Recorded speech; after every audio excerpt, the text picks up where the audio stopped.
আসসালামু আলাইকুম everyone, welcome to my channel Miss পাসরন। আজকে আমি আপনাদেরকে দেখাবো কবুতরের মাংস রান্নার রেসিপি। কবুতরের মাংস রান্না করার জন্য কবুতরের পশমগুলো উঠিয়ে চামড়াটা হালকা ছেঁকে মাংসগুলোকে ছোট করে পিস করে নিয়েছি। এবার প্যানে পরিমাণ মতো তেল দিয়ে দেব। প্যানে তেল দেওয়া হয়ে গেছে, তেলটি গরম হয়ে এলে এর ভেতরে পেঁয়াজ কুচি দিয়ে নাড়তে হবে। পেঁয়াজের কাঁচা গন্ধ না যাওয়া পর্যন্ত এভাবে কিছুক্ষণ পেঁয়াজগুলোকে টেলে নিতে হবে। ভিডিওটি যদি ভালো লেগে থাকে তাহলে লাইক দিয়ে চ্যানেলটিকে অবশ্যই সাবস্ক্রাইব করে রাখবেন। দিয়েছি ব্লেন্ড করে রাখা পেঁয়াজ, আদা, রসুন ও শুকনো মরিচ। এই মশলাগুলো আমি আগে হালকা টেলে নিয়েছিলাম, তারপর ব্লেন্ড করেছি। এভাবে টেলে ব্লেন্ড করে নিলে মশলাটির স্বাদ ও ঘ্রাণ ভালো আসে। দিয়ে দিচ্ছি গরম মশলা, পরিমাণ মতো নুন, জিরে ধনিয়ার গুঁড়ো, মরিচের গুঁড়ো, হলুদের গুঁড়ো দিয়ে ভালো করে নাড়তে হবে।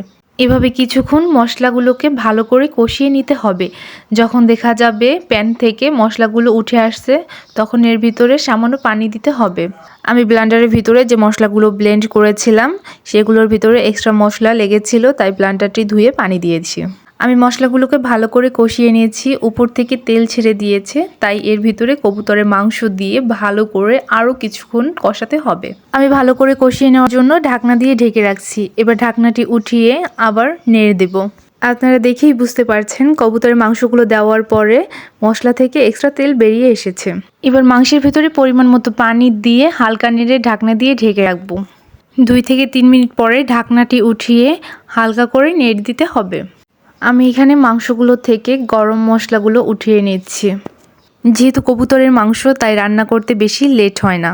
আমি কষানোর সময় অর্ধেকটা সিদ্ধ হয়ে গিয়েছিল, বাকিটা ঝোল দেওয়ার পরে সিদ্ধ হয়েছে।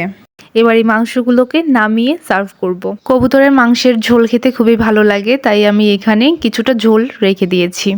আপনারা আমার চ্যানেল পেজে এরকম আরও অনেক ভিডিও পেয়ে যাবেন, চাইলে দেখে নিতে পারেন। আজকের মতো এ পর্যন্তই। আল্লাহ হাফেজ।